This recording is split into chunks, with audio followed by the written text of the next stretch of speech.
بسم اللہ الرحمن الرحیم۔ تمام دیکھنے اور سننے والے ناظرین کو دل کی عطا گرائیوں سے سلام۔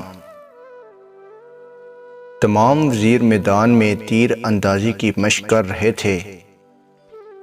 سلطان غیاث الدین بھی ان کے ساتھ شریک تھا۔ اچانک سلطان کا نشانہ خطا ہو گیا اور وہ تیر ایک بیوہ عورت کے بچے کو جا لگا۔ اس سے وہ مر گیا۔ سلطان کو پتہ نہ چل سکا۔ وہ عورت قاضی سراج الدین کی عدالت میں پہنچ گئی۔ قاضی سراج الدین عورت کی طرف متوجہ ہوئے اور پوچھا، کیا بات ہے؟ تم کیوں رو رہی ہو؟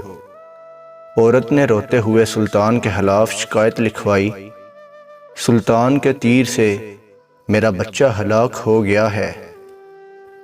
قاضی سراج الدین نے عورت کی بات پوری توجہ سے سنی اور پھر اسی وقت سلطان کے نام خط لکھا، آپ کے خلاف شکایت آئی ہے، فوراً عدالت میں حاضر ہو جائیں اور اپنے خلاف آنے والی شکایت کا جواب دیں۔ پھر یہ حکم عدالت کے ایک پیادے کو دے کر ہدایت کی، یہ حکم فوراً سلطان کے پاس لے جاؤ۔ پیادے کو یہ حکم دے کر قاضی سراج الدین نے ایک کوڑا نکالا اور اپنی گدی کے نیچے چھپا دیا۔ پیادہ جب سلطان کے محل میں پہنچا تو اس نے دیکھا کہ سلطان کو درباریوں نے گھیر رکھا ہے اور قاضی کا حکم نامہ سلطان تک پہنچانا مشکل ہے۔ یہ دیکھ کر پیادے نے اونچی آواز میں اذان دینا شروع کر دی۔ بے وقت اذان سن کر سلطان نے حکم دیا، اذان دینے والے کو میرے سامنے پیش کرو۔ پیادے کو سلطان کے سامنے پیش کیا گیا۔ سلطان نے گرج کر پوچھا، بے وقت اذان کیوں دے رہے تھے؟ قاضی سراج الدین نے آپ کو عدالت میں طلب کیا ہے، آپ فوراً میرے ساتھ عدالت چلیں۔ پیادے نے قاضی صاحب کا حکم نامہ سلطان کو دیتے ہوئے کہا۔ سلطان فوراً اٹھا، ایک چھوٹی سی تلوار اپنی آستین میں چھپا لی، پھر پیادے کے ساتھ عدالت پہنچا۔ قاضی صاحب نے بیٹھے بیٹھے مقتول کی ماں اور سلطان کے بیان باری باری سننے پر فیصلہ سنایا۔ غلطی سے ہو جانے والے قتل کی وجہ سے سلطان پر کفارہ اور اس کی برادری پر خون کی دیت آئے گی۔ ہاں، اگر مقتول کی ماں مال کی کچھ مقدار پر راضی ہو جائے تو اس مال کے بدلے سلطان کو چھوڑا جا سکتا ہے۔ سلطان نے لڑکے کی ماں کو بہت سے مال پر راضی کر لیا۔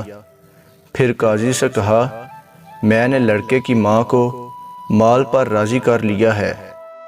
قاضی نے عورت سے پوچھا، کیا آپ راضی ہو گئی؟ جی ہاں، میں راضی ہو گئی ہوں، عورت نے قاضی کو جواب دیا۔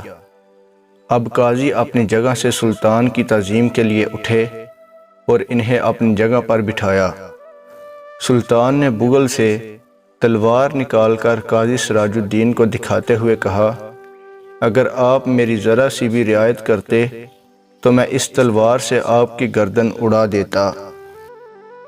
قاضی نے بھی اپنی گدی کے نیچے سے کوڑا نکال کر سلطان غیاث الدین کو دکھاتے ہوئے کہا، اگر آپ شریعت کا حکم ماننے سے ذرا بھی ہچکچاتے تو میں اسی کوڑے سے آپ کی خبر لیتا۔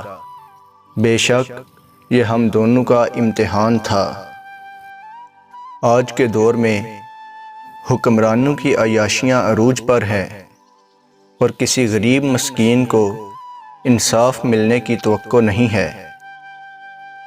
اللہ تعالیٰ سے دعا ہے کہ اللہ تعالیٰ ہمیں دین محمدی پر چلنے کی توفیق عطا فرمائے۔